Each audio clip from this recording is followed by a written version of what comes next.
Ulasan pakar geopolitik, militer Jerman bersiap hadapi perang lawan Rusia. The German army has also supplied Estonia with about 6 Eurofighter aircraft that are stationed at the Amari airbase until April 2023. Er verletzt die Souveränität und die Grenzen der Ukraine. Er gefährdet das Leben von unzähligen Unschuldigen in der Ukraine, dem Brudervolk Russlands. Letztlich stellt er damit auch die Friedensordnung unseres Kontinents in Frage. Für all das gibt es keine Rechtfertigung. Das ist Putins Krieg. Now, critics have accused Scholz of being too timid, but what explains Germany's stance right now? Germany did not supply weapons to Ukraine before Russia's invasion. It even blocked other nations from sending German-origin military equipment.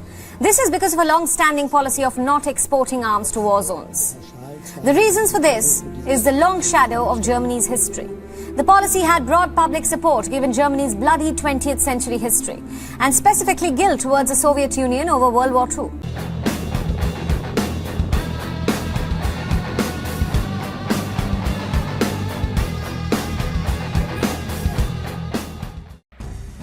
Pakar geopolitik militer dan kolumnis independen, Drago Poznik, menguak dokumen rencana militer Jerman yang menyiapkan diri perang melawan Rusia.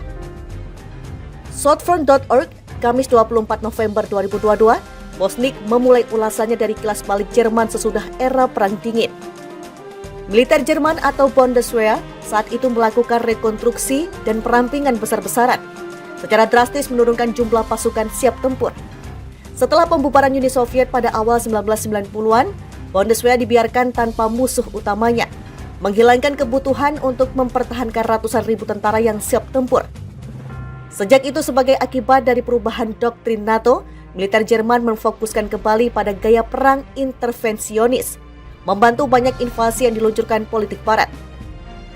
Pasukan kontroversial negara itu mengalami kontraksi yang signifikan dengan krisis memuncak selama masa jabatan Ursula von der Leyen sebagai Menteri Pertahanan.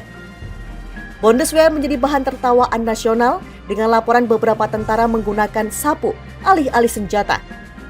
Sementara ke-6 kapal selam tidak berfungsi, lebih buruk lagi. Auditor militer Jerman mengatakan gambaran sebenarnya bahkan lebih buruk. Kesiapan tempur militer sangat menggelikan, terutama dibandingkan dengan era Perang Dingin pertama. Melihat warga Jerman untuk mengabdi di Bundeswehr mencapai titik terendah sepanjang masa, namun tampaknya Bundeswehr sekarang berencana untuk menjadi salah satu militer paling menonjol di NATO. Setelah bertahun-tahun mendapatkan tekanan terutama dari AS, Jerman secara efektif melakukan remilitarisasi. Menurut laporan media terkemuka Jerman, Der Spiegel, Jerman harus meningkatkan kesiapannya untuk perang dengan Rusia. Dokumen berjudul Pedoman Operasional Angkatan Bersenjata itu ditulis pada akhir September. Menurut Jenderal Zorn, serangan ke Jerman berpotensi terjadi tanpa peringatan dan dapat menyebabkan kerusakan serius, bahkan eksistensial.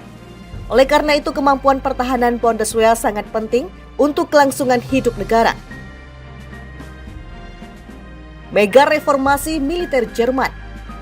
Kepala Staf Pertahanan Jerman menekankan perlunya mega reformasi Bundeswehr. Dia menambahkan selama kurang lebih 30 tahun, fokus misi luar negeri tak lagi relevan. Sebaliknya, Jenderal Zorn berpikir itu harus menjadi pertahanan aliansi Atlantik dengan kemampuan untuk memberikan pencegahan yang terlihat dan kredibel untuk mendominasi rencana aksi militer Jerman. Dalam hal ini khususnya Bundeswehr harus mempersenjatai diri untuk persiapan perang karena potensi konfrontasi di sisi timur NATO sekali lagi menjadi lebih mungkin.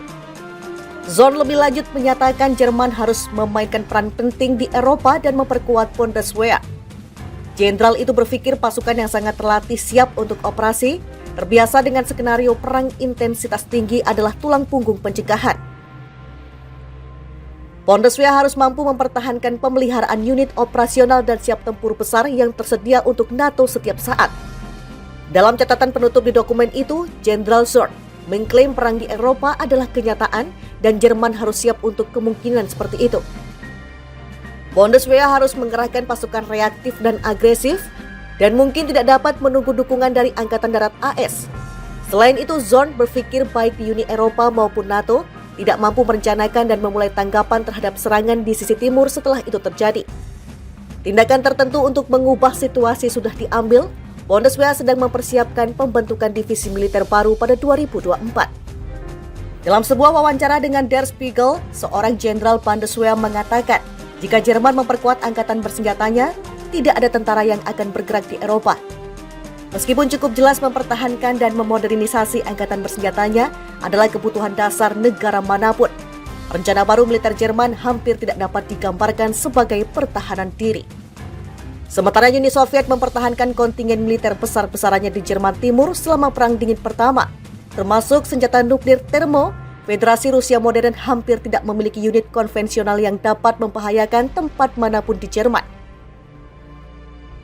Satu-satunya pengecualian untuk ini adalah rudal hipersonik Iskander yang berbasis di Kaliningrad, wilayah paling barat Rusia. Tetapi senjata ini terutama melayani tujuan pencegahan asimetris terhadap kemungkinan serangan NATO. Dengan demikian, peningkatan besar-besaran dalam pengeluaran dan pengadaan militer tidak dapat dibenarkan. Selain itu, Jerman juga memiliki tanggung jawab sejarah yang tak tertandingi untuk menjaga perdamaian dengan Rusia. Selama Perang Dunia II, Jerman melancarkan invasi ke Soviet yang menewaskan hampir 30 juta orang. Terlebih lagi, terlepas dari dekade denazifikasi, setelah kekalahannya, Jerman masih memutuskan untuk mendukung pemerintahan di Kiev yang melindungi neo-Nazi. Jerman secara efektif meninggalkan posisi politik resminya sendiri pasca perang. Ini juga termasuk pasokan senjata dan amunisi ke pasukan rezim Kiev. Bundeswehr harus mampu mempertahankan pemeliharaan unit operasional dan siap tempur besar yang tersedia untuk NATO setiap saat. Dalam catatan penutup di dokumen itu, Jenderal Zorn mengklaim perang di Eropa adalah kenyataan dan Jerman harus siap untuk kemungkinan seperti itu. Bundeswehr harus mengerahkan pasukan reaktif dan agresif dan mungkin tidak dapat menunggu dukungan dari Angkatan Darat AS. Selain itu, Zorn berpikir baik di Uni Eropa maupun NATO tidak mampu merencanakan dan memulai tanggapan terhadap serangan di sisi timur setelah itu terjadi. Tindakan tertentu untuk mengubah situasi sudah diambil. Bundeswehr sedang mempersiapkan pembentukan divisi militer baru pada 2024. Dalam sebuah wawancara dengan Der Spiegel, seorang jenderal Bundeswehr mengatakan, jika Jerman memperkuat angkatan bersenjatanya, tidak ada tentara yang akan bergerak di Eropa. Meskipun cukup jelas mempertahankan dan memodernisasi angkatan bersenjatanya adalah kebutuhan dasar negara manapun, rencana baru militer Jerman hampir tidak dapat digambarkan sebagai pertahanan diri. Sementara Uni Soviet mempertahankan kontingen militer besar-besarannya di Jerman Timur selama Perang Dingin Pertama, termasuk senjata nuklir termo, Federasi Rusia modern hampir tidak memiliki unit konvensional yang dapat membahayakan tempat manapun di Jerman. Satu-satunya pengecualian untuk ini adalah rudal hipersonik Iskander yang berbasis di Kaliningrad, wilayah paling barat Rusia. Tetapi senjata ini terutama melayani tujuan pencegahan asimetris terhadap kemungkinan serangan NATO. Dengan demikian, peningkatan besar-besaran dalam pengeluaran dan pengadaan militer tidak dapat dibenarkan.